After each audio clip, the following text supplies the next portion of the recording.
السلام عليكم، مرحبا بكم معايا في قناتي نسيبة عمامرة. ان شاء الله تكونوا في احسن حال وتكونوا هانيين في حياتكم. فيديو اليوم حبيت نشارككم طلبيات كيكة من اروع ما يكون، سواء في الشكل ولا في البنة. فيديو اليوم يتميز انه اي وحدة عمرها ما خدمت الباتيسري راح تخدم هذا البسكوي جينواز وراح تنجح فيه مضمون وضامن ربي سبحانه.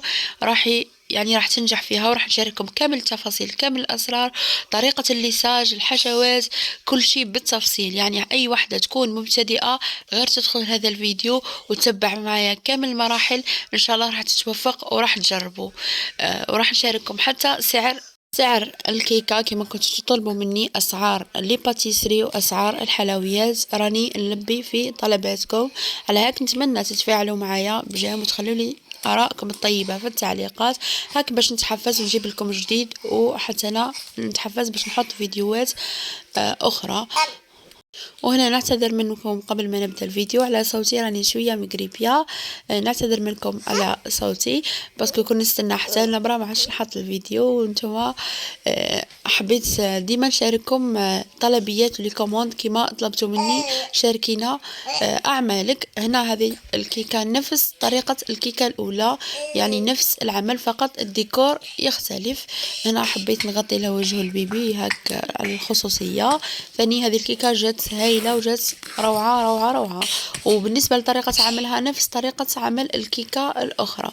يعني إلى تعلمتوا كيف تخدموها راح تنوعوا في الديكور، تبدلوا في الديكور وتخدموا واش حبيتوا. هنا راح نخدموا البسكوي جينواز. هنا عندي أنا هذا البلا 40/30، مسحته بشوية زبدة ولا مارغرين، رشيت عليه فرينة وفرغت منه الفرينة الزايدة، وراح نطيب فيه البسكوي جينواز لخاطر الابعاد نتاعو قريبه لابعاد السيرسو اللي راح نمونتي فيه هذه الكيكه. انا راح نخدم في البيتخا في العجانه.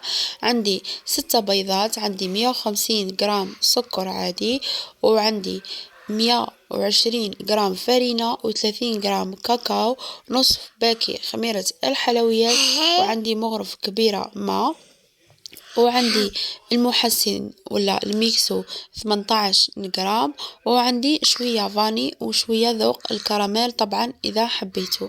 الأذواق تختلف، نتوما ديروا الذوق اللي حبيتوا. هنا هذا الميكسو اللي تخصوني عليه راهو يدير 25,000 تبلي، يعني باطاها كيما هذه راهي تشدلكم وقت كبير.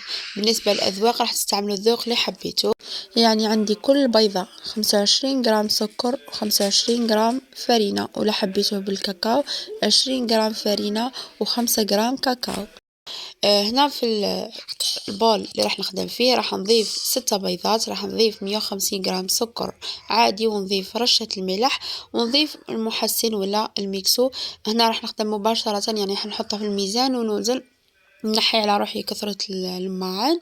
نخلط هذا الخليط شوية بيدي، ونضيف الفرينة مع الكاكاو، ونضيف 5 غرام خميرة الحلويات اللي هو نصف باكي. هنا راح نضيف شوية فاني، يعني ممبا 4 ملعقة صغيرة، ونضيف عطر الكراميل راح يعطيكم انجو هايل للبسكوي. انا نحب نكه حتى البسكوي ماشي غير الكريم. نحط البيتخا، نحطو الخليط هذا يطلع، هو جوست يبدا يطلع، انا نضيف مغرف كبيره ماء ونخليه يتخلط بيان واحد 5 دقائق ولا 7 دقائق على حساب سرعة البيتخا نتاعكم، حتى يتضاعف 3 أضعاف هذا الخليط، لازم يتخلط بيان. ونجيب البلا اللي راح نخدم فيه ونفرغ هذا الخليط. كنت شعلت الفرن ل 180 درجة يسخن قبل ما نبدأ نخدم الجينواز هاك باش يسخن لي. هنا بالسباتيل نحاول نمشي هذا الخليط، شوفوا كيفاش راني نلحق فيه الليكوا هاك باش نتحصل على حواف، يعني تكون حواف حادة وتكون خدمة متقونة.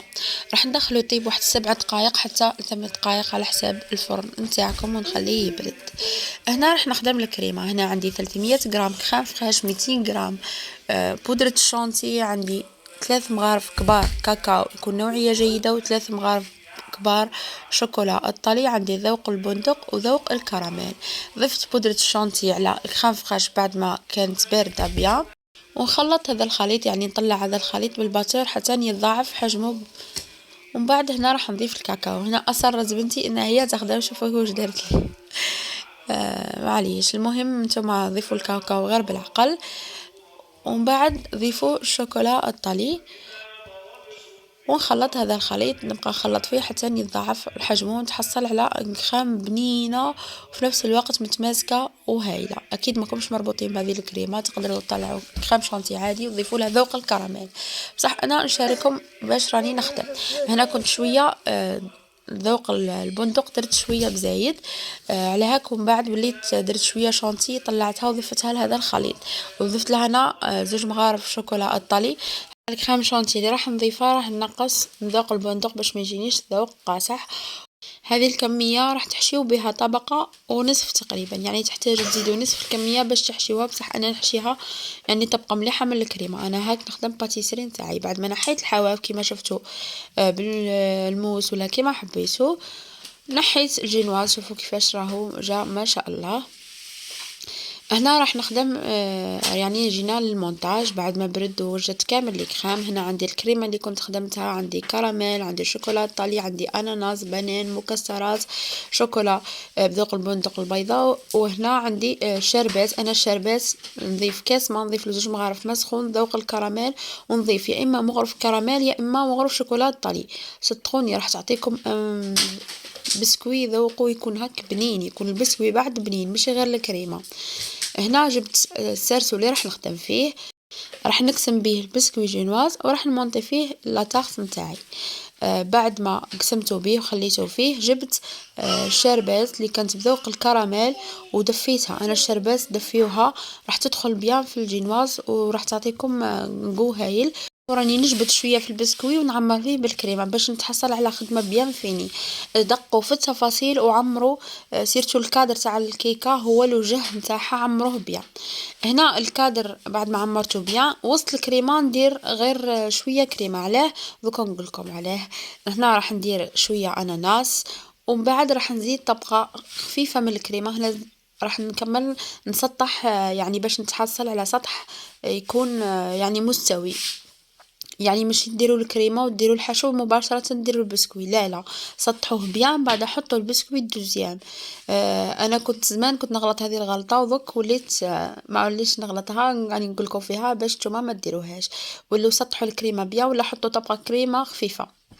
هنا بعد ما حطيت البسكوي الدوزيام وشربته، شوفوا هنا اذا كان عندكم كما شفتوا البسكوي يعني مفتت ولا جهه كوا ماشي معمر بيان، ضيفوا له شويه كريمه وعمروه بالبسكوي مليح. ان شاء الله تكونوا فهمتوني. بعد ما درت طبقه مليحه من الكريمه زيد ضفت المكسرات. انا هنا استعملت بندق وجوز، هما اللي نحسهم يعطوا ذوق للباتيسري. وقطعت شويه بنان وضفت خطوط هنا بالشوكولا الطلي. وهنا في الطبقة الأولى كنت نسيت ضفت شوكولا الطلي البيضاء ونسيت ما قلت لكمش، معليش. وضفت طبقة من الكراميل. هنا ضيفوا كراميل كابريز، كراميل بورسالي، طوفيا، الشي اللي يكون متوفر عندكم. لازم تعطوا أهمية للمونتاج وتدقوا في التفاصيل وفي الزوايا. شوفوا هنا بالسباتير راني نمشي في الكريمة في نفس الوقت نعمر الفراغات اللي راهي الفوق بين الكادر وبين الكريمة، بين الكادر وبين الكيكة. الكريمة يعني اللي بين الكادر والكيكة نعمرها بيان ونعمر كامل الفراغات باش نتحصل على كيكة تكون يعني مفينية وتكون خدمة متقونة. وبعد ما تعمروها بالحشو عاودوا حطوا طبقة خفيفة من الكريمة، هذه حسب خبرتي المتواضعة باسكو باش تجينا كيكة تكون مسطحة بيان ومريقلة. هنا ضفت بسكوي ثالث. هنا في هذه الكيكة استعملت 3 بسكوي جينواز وحطيتها في الفريجيدار تبرد. خليوها تبات ولا مينيموم 4 سوايع ولا. هنا للامانه هذه كيكه دوزيام ماشي كيكه الاولى. كيكه الاولى زربت خدمتها كانت عندي ضغط في الخدمه، بصح راهي نفس الخدمه ونفس الحشو فقط خليوها تبرد بيان. السر انكم تخليوها تبرد بيان وتعمروا الفراغات راح تجيكم حاجه مفينيه. هنا الا كان عندكم الشاليمو راح ديروا بالشاليمو، انا كان مازال ما خدمتوش يعني عليا وعلى زماني كما يقولوا، عليا وعلى ظفاري والله. غير ذاك النهار ظفاري ولاو يسطروا من هذه العلجات، ما ننصحكمش بها. هنا جبت الشانتي، درت 4 كيلات شانتي مع 3 كيلات ما يكون بارد بيان حتى يكون فيه حبيبات باردين. وخلي قصدي حبيبات جامدين وخليوه يطلع. هذه الشانتي قد ما تطلع قد ما تكون خير، ماشي كيما ماهيش حساسه كيما الكريم فريش. وبعد ما نخليوها تطلع راح نستخدموها في نعمروها في بوش ونعمروها كيما بهذه الطريقه. انا لليساج عجبتني الماء البارد، عجاني احسن حاجه مع الشونتي، خير من الحليب خير من كل شيء، يعطيني ريزلتا هايله.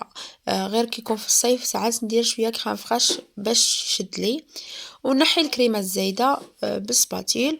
وهنا كي تلقاو فراغات وانتم تنحيو في الكريمه الزايده، شوفوا بهذه الطريقه نعمروا الفراغات. وهنا هذو الحواف نحاولوا نعمرهم بيان باش نوقفوها، ومن بعد تكون عندنا حواف حاده. واذا كان في الصيف انا بعد ما نعمرها بهذه الكريمه نعاود ندخلها تبرد بيان ونعاود نجبدها ليسيها، بصح في البرد عادي. هنا بالكوبات تاع الحديد والماء يكون سخون بيان، راح نبدا الليسي الكريمه عفوا لا طاغ تاعي. وكي نلقى فراغات نعمرهم بالسباتيل ونعاود الليسي بالعقل، يعني نغمس السباتيل عفوا نغمس الكوبات في الماء يكون سخون بيان، وشغل نحي الماء الزايد بلا ما نمسحها، والليسي بالعقل. هنا شفتوا الاطراف كنت ليسيتهم افقيا يعني ماشي عموديا، راح نتحصلوا على حواف حاده. ودخلت الشونتي الزايده من الكوتي الاخر، يعني جنب كوتي وكوتي هذا حبيته بهذه الطريقه، يعني خليتهم وزينتهم شويه ناكري مع كنت خدمته ناكري زيت ولا الماء نتاعو مع ناكري دوغي، يعني راهي عمليه سهله. عاودوا الفيديو عاودوه راح تفهموا طريقه الليساج، وهي اللي قلها طولة البال، يعني ما فيهاش اسرار كبيره ولا. هنا جبت الفراز قطعته على 4. هذا الديكور اللي راهو توندونس يدور شغل وحده هاك وحده هاك. هنا درتهم بهذه الطريقه، غلطتهم بعد نسيت عاودت قلبتهم بهذه الطريقه. وهنا جبت لادوي سانونتي وراح نخدم بها. هنا ننصحكم اذا كنتوا راح تستعملوا هذه لادوي طاسيو يعني خط موازي للخط تاع الكيكه باش يجيكم كامل، يجيكم حجم واحد، يجيكم كامل عرضهم عرض واحد. هنا بعد ما خدمتهم راح نزينهم بالفراشات كما راكم تشوفوا. هنا قولوا لي واش خاصه هذه الكيكه، خلوا لي في التعليقات ربي يعيشكم. خلوا لي في التعليقات اللي عرفت قبل ما تكمل الفيديو، يعني راح نجاوبكم واش خاصه هذه الكيكه. يعني هي جات هايله ما شاء الله، بصح يعني لو كان زدت لها واحد العفسه الله غالب ما توفرت ليش، لو كان جات حاجه واحده اخرى، يعني لو كان زدت فيها النص. مالغري هاك راهي سامبل ومتحوفه وانا نحب السامبل. هنا ذوبت شوكولا ودرتها في بوش، خليتها بردت شويه، راح تنحات لها السخانه الكبيره وكتبت لهم مبروك الترسيم وفيليستاسيون. كان ترسيم معلمات، ربي يوفقهم ان شاء الله، وان شاء الله يوفقهم يأدوا رسالتهم، خصوصا انهم معلمات خاصين بالتلاميذ الاحتياجات الخاصة، هما يعني السمع البصري، يعني عندهم رسالة ما شاء الله، يعني ربي يزيد في اجرهم وفي جهدهم. هذه الكيكة بالنسبة شحال تحسبوها؟ هذه الكيكات اللي بهذا الحجم نحسبهم انا من 500، بصح بالحشو بطبقة مليحة من الكريمة كما راكم تشوفوا راهي عالية وجات ما شاء الله بنينة بنينة روعة. يعني انا ما ذقتهاش بصح راني زعما اللي ذاقوها المعلمات واش بعثوا لي يعطيهم الصحة. قلت لكم تحسبوها من 500 صديبو، من 500 550 580 530 صديبو على الديكور. هنا راح نقول لكم واش خاصها هذه، خاصها لي ماكارون، لا غالب ما قدرتش نخدمهم، ولو كان جاو فيها 4 حبات دي ماكارون بلون مع الغوج يزيدوا فيها النص والنص ما شاء الله، راهو يعني قلبي معاها راني نتخيل فيهم بها. معليش والله غير في قلبي حبيت نعاودها مرة أخرى بنفس الديكور، بصح نديكوريها بلي ماكارون، والله غير يجوا هايلين يتوالموا مع هذا الديكور، يعني يزيدوا فيها النص.